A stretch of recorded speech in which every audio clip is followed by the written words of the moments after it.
आएगा। वेलकम था पाकिस्तानी फादर इंसान रिएक्शन में। उम्मीद करता हूं आप सब खैरियत से होंगे, जाओगे खुश होंगे, आबाद। यार मेरा नाम आजाद है मैं यार। आज का वीडियो बहुत बड़ा निकल कर आ रहा है भाई साहब। ब्लैक रॉक के सीईओ ने दिया भारत पर बहुत ही बड़ा बयान, देकर चीन पाकिस्तान के आगे फट गई। क्या दिया वो बयान? पता नहीं यार ये क्या बयान दिया, ये तो चलो अब वॉच करेंगे। काफी शॉकिंग न्यूज के किस्म की निकल कर आ रही है भाई साहब, देखते हैं तभी पता लगेगा। कोड ऑन करते स्टार्ट। हमारा और इंडिया का अब इकोनॉमिक सिचुएशन में इतना ज़्यादा फर्क पड़ गया हुआ है। उनकी एक हकीकत, इकोनॉमिक हकीकत हमारे से बिल्कुल डिफरेंट हो गई भी है। ब्लैक रॉक के चेयरमैन लैरी फ्लिंक ने कहा है कि इंडिया का ये एरा है और एक आने वाले अगले 10 साल तक भारत का जो जीडीपी है वो 8 से 10% की रफ्तार से आगे बढ़ने वाला है। अच्छा, 80 कंपनीज जो है वो रीलोकेट हो गई हैं। डॉन की खबर है उज्बेकिस्तान में पूरा मुल्क सर्कस बन जाता है। इन्होंने तो पाकिस्तान को सर्कस बनाया हुआ है, बनाना रिपब्लिक। ग्लोबल एसेट मैनेजमेंट का सबसे बड़ा नाम ये जब कहता है कि इंडिया जो अब ग्रोथ इंजन बन रहा है और जिससे सिर्फ शॉर्ट टर्म हम साइकिल से नहीं बल्कि हमें डिकेड्स ऑफ होराइजन से देखा जाएगा। भारत की जो हैसियत है, भारत और चीन दो मुल्कों की, उनके साथ सियासी ताल्लुकात किसी भी मुल्क के जैसे भी रहे, वो जो मंडी है इन दो मुल्कों की, उसकी अहमियत हमेशा रहेगी। 2025 की अभी जो रिपोर्ट आई है, पाकिस्तान के जो एक्सपोर्टर हैं उन्होंने बताया कि पाकिस्तान की एक्सपोर्ट इंडस्ट्री इस वक्त बढ़ती जा रही है। वो हालात तो ये हो गए हैं, वर्ल्ड बैंक का सदर जो एक इदारे का मुलाजिम होता है, अजय बंगा, खुशाब आया, इन्होंने इस लेवल पे नाच गाना करवाया, घोड़ों का इस्तकबाल, रास्ते सजाए। वो बेचारा खुद परेशान हो गया, मैं कहाँ आ गया हूँ। सिर्फ उसे मुतासिर करने के वर्ल्ड बैंक हमें कर्जा दे दे। बच्चों ने पेट पे पत्थर बांधे हुए हैं, भूख बीमारी से मर रहे हैं।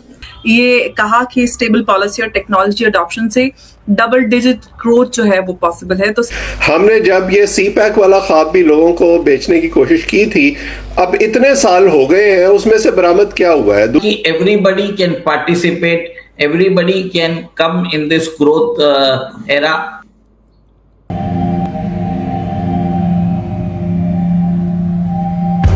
जय हिंद दोस्तों, साविराव 29 चैनल में आपका स्वागत है। तो ब्लैक रॉक के सीईओ हैं लैरी फिंक, उन्होंने बोला है कि आने वाला एरा भारत का है और आने वाले 10 साल तक भारत की जीडीपी 8 से लेकर 10% तक रहेगी और भारत इंजन ग्रोथ है विश्व का और भारत जल्दी मैन्युफैक्चरिंग हब भी बनेगा और भारत तरक्की पे तरक्की करेगा और भारत की इकोनॉमी आगे बढ़ेगी और हर किसी को भारत में इन्वेस्टमेंट करना चाहिए अगर उसको फायदा चाहिए। और जैसे माइक्रोसॉफ्ट और अमेजोन कंपनी ने भी इन्वेस्टमेंट करी है भारत में, क्योंकि उन्हें आने वाले समय में फायदा दिख रहा है भारत में, जिसे देख पाकिस्तान हैरान परेशान है कि हर कोई भारत की तरफ भागा चला जा रहा है, इन्वेस्टमेंट कर रहा है, मगर पाकिस्तान में कोई भी इन्वेस्टमेंट नहीं कर रहा। पाकिस्तान की एक्सपोर्ट घट रही है, पाकिस्तान की जीडीपी कम से कम होती जा रही है। वर्ल्ड बैंक का सदर अजय बंगा पाकिस्तान गया था तो पाकिस्तान ने उसके तलवे चाटे, खूब उसकी बूट पॉलिश करी ताकि वर्ल्ड बैंक पाकिस्तान को लोन दे दे। तो पाकिस्तान $1 बिलियन के लिए लोन के लिए तरस रहा है और दूसरी तरफ पाकिस्तान देख रहा है कि भारत तरक्की कर रहा है और हर कोई कह रहा है आने वाला एरा भारत का है। चलो वीडियो को स्टार्ट करते हैं, धन्यवाद।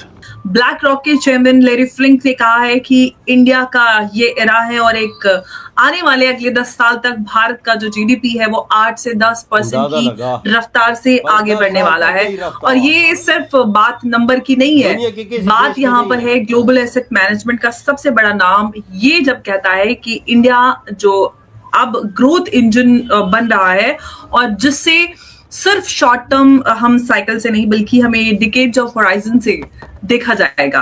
ये कहा कि स्टेबल पॉलिसी और टेक्नोलॉजी अडॉप्शन से डबल डिजिट ग्रोथ जो है वो पॉसिबल है। तो देखिए, सबसे पहले लैरी फ्लिंक जो है वर्ल्ड की सबसे बड़ी असेट्स अंडर मैनेजमेंट जो फर्म है, हेज फंड, उसका नाम है ब्लैक रॉक।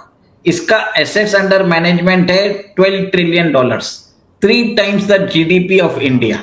आप सोचिए, अगर वो बोलते हैं कि अगले एक दशक तक भारतीय अर्थव्यवस्था 8 से 10% ग्रोथ करेगी तो ये कोई सरप्राइजिंग नहीं है, क्योंकि आज आप देखिए कि इस साल और पिछले साल विश्व में उथल पुथल हो रहा है और उस उथल पुथल में टैरिफ, सैंक्शंस और जो कियोस, फाइनेंशियल अस्थिरता के अंदर भारत का मिनिमम जो ग्रोथ है वो 6.5 to 7% है। अब इन्होंने 8 to 10% बोला है, ठीक है, तो मोस्टली इट इज अचीवेबल। और भारत ने सरकार ने जिस हिसाब से इस बजट के अंदर भी उन्होंने जो इंडस्ट्रीज को बढ़ाने के लिए जो एलोकेशन किया, जैसे सेमीकंडक्टर्स आप देख लीजिए, फिर बाद में बायो सेक्टर देख लीजिए, bio pharma sector, mining corridor बनाने की बात कर रहे हैं, जिसमें तमिलनाडु, केरला, उड़ीसा और आंध्र प्रदेश को जोड़ा जाएगा। वैसे सारे सेक्टर्स के लिए उन्होंने एलोकेशन भी किए हैं और इसमें वो बस उनको उन्होंने बोला है कि भारत के अंदर जो रैपिड डिजिटलाइजेशन हुआ है और उसके बाद with a strong saving rate the growth is really possible. वो बता रहे थे कि भारत की इकोनॉमी की is generally a saving economy. Last year उन्होंने फिगर बताया था कि गोल्ड में भारतीय ने $60 बिलियन इन्वेस्ट किया है और सिल्वर में $15 बिलियन इन्वेस्ट किया है।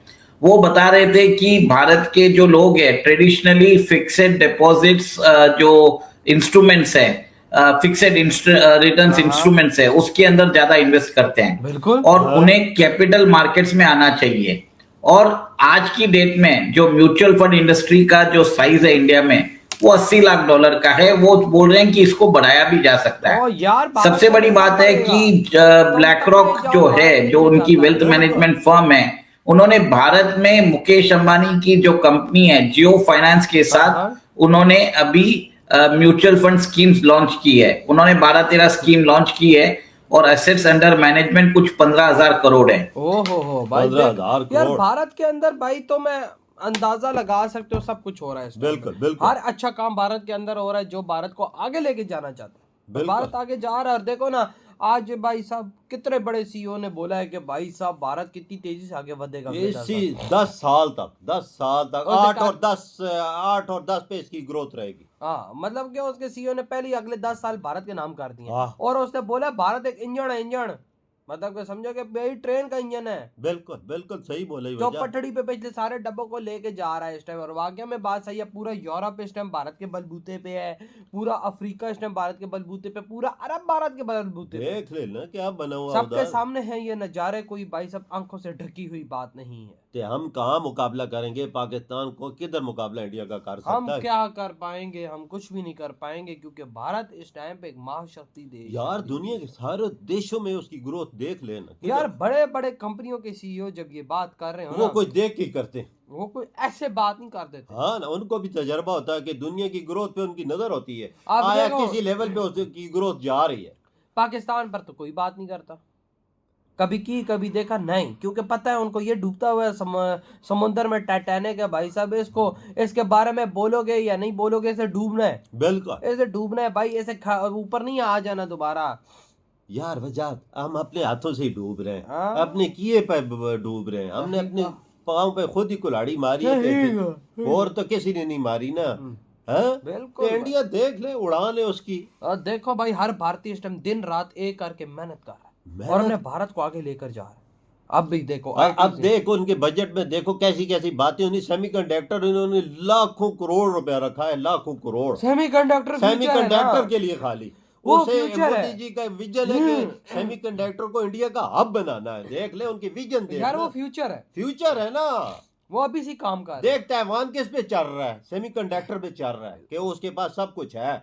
मोदी जी भी चाहते हैं कि सेमीकंडक्टर का हब इंडिया बन जाए। और ऐसी चीजें होती और हैं अभी आगे। भी ये पाकिस्तानी गांजा फूक के सोए हैं। इनको बजट में यही होता है, दाल रोटी लोगों को कैसे मिलेगी। दाल रोटी इधर इतनी महंगी कि बंदा खा ही नहीं सकता। हाँ, तो भाई आपकी क्या थॉट है? इधर ही बड़ा तुम करते तो तो बाय।